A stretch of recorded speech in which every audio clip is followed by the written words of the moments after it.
Amen. Praise the Lord. At sa oras po ito tayo po'y darako na po sa pinakamahalagang bahagi ng ating banal na programa na kung saan ang pagkikinig at pag-aaral ng banal na salita natin malapinoon na dadalhin po sa atin nating beloved ordained preacher, beloved Brother Boy Kaluya. Amen. Purihin po ang ating pinakamamala Panginoon. God bless you sa ating beloved MC, beloved Brother Paulo. At ang pinakamataas sa pagsamba, pinakamataas sa pagpupuri, pagluwalhati, pagdakila at karangalan para sa ating dakilan Diyos natin pinaglilingkuran, ang ating pinakamamahal na Panginoong Jesucristo. At nagpapabot din po dobleng paggalang sa ating beloved and honorable pastor, beloved evangelist Wilde Estrada Almeida, the end time prophet of our loving God, sa lahat po ng mga beloved children, mga apo, mga manugang na ating beloved pastor, at patuloy po nating inaalala ang mga hindi malilimutang aral ng ating beloved assistant pastor Lina C. Almeida, sa lahat po ng ating mga webcast viewers, Luzon, Visayas, Mindanao, sa mga kapatiran natin sa Metro Manila, sa Cavite, sa Bulacan, sa saan man naaabot ang ating banal na gawain, maging sa ibayong dagat, sa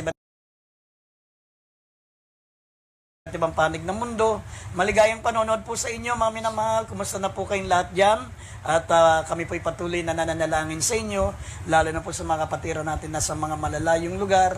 Pagpalain po kayo ng ating mahal na Panginoon.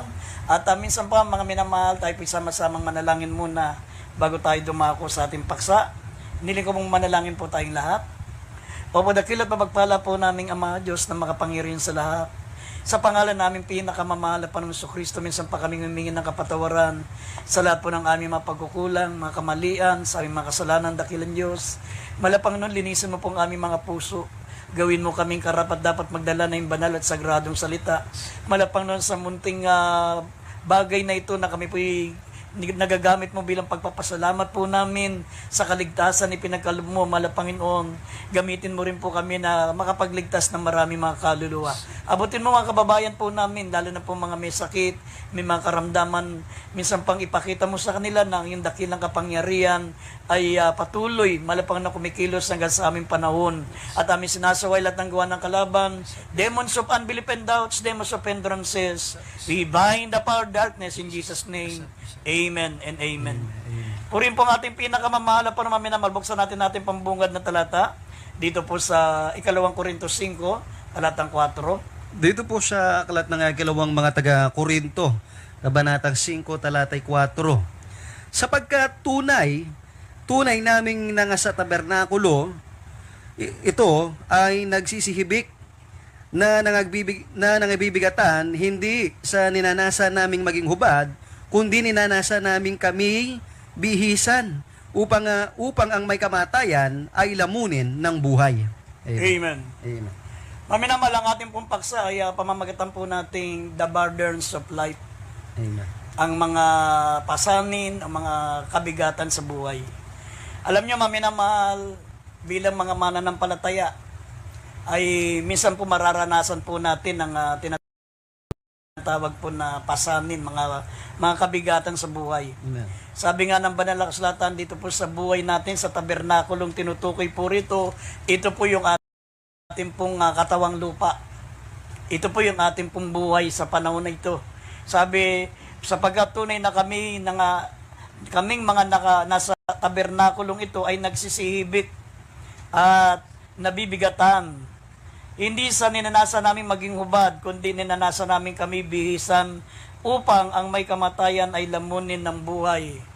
Kaya nga maminamahal, habang tayo po narito po sa ating pong katawang lupang ito, yung tinutukoy na tabernakulong ito, maminamahal, dito po ay tayo po dadanas po ng tinatawag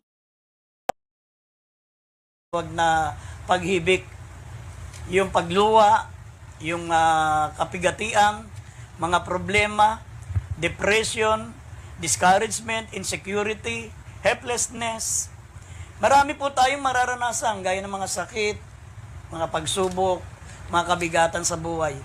Kasi maminamal, ito po yung tinutukoy po sa banal na kasulatan na pinaka-cross po natin. Amen. Yung mga burdens. Sabi na Mateo 16, talatang 24, kung sino mang tao ang ibig sumunod sa akin, ay tumanggi sa kanyang sarili, pasanin ang kanyang krus at sumunod sa akin.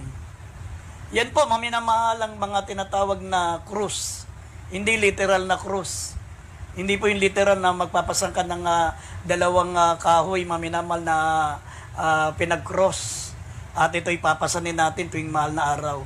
Ang tinutukoy po na cross dito, maminamal, ito po yung ating mga pasanin.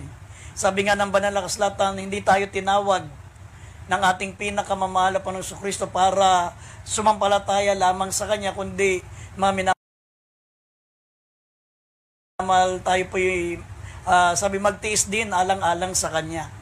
Pero tandaan po natin, maminamahal, sinabi ng Biblia, ang pagtitiis natin sa kapanahonang ito ay hindi kayang ikumpara sa gantimpalang naghihintay sa atin. Kaya nga, mananampalataya o hindi mananampalataya, meron po tayong pasanin, meron po tayong tinatawag na burdens, meron tayong mararanasan na makabigatan sa buhay, pero ang kagandahan na tayo po'y nananampalataya kay Kristo, maminamal, meron pong tumutulong sa atin, meron po, maminamal, magbibigay ng gantimpala sa atin. Bawat pasanin, bawat problema, bawat mga minamahal, mga kabigatan na nararanasan natin sa paglilingkod sa Diyos, meron po tayong gantimpala.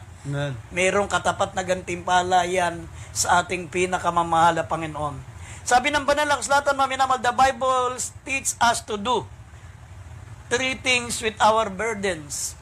Dito sa banal na kasulatan, itinuturo po ng Biblia, maminamahal, na meron tayong 3 pasaning kinakailangan pasanin. Unang-una, sabi ng banal na kasulatan, maminamahal, sabi, our own burdens. Yung ating mga sariling pasanin.